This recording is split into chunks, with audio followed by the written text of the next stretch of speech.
Маржа на оперативната печалба е финансово съотношение, което показва колко от приходите на компанията се превръщат в оперативна печалба.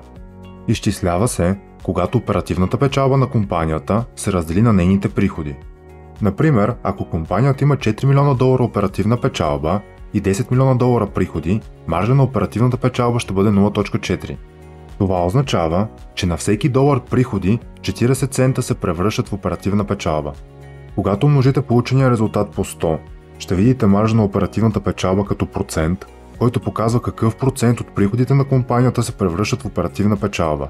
При този пример, 40% от приходите на компанията се превръщат в оперативна печалба.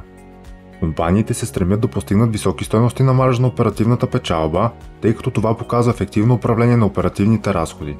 Ниските стойности при маржа на оперативната печалба показват, че компанията не управлява достатъчно ефективно своите оперативни разходи.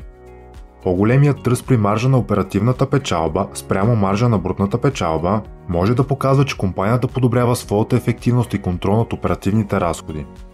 Когато сравните маржа на оперативната печалба с стойностите за предходните години с този на компании конкуренти и медианата за индустрията, ще видите колко добре се представя компанията в момента. Общо приходите от продажби показват всички приходи, които е генерирала компанията от продажби на стоки и услуги.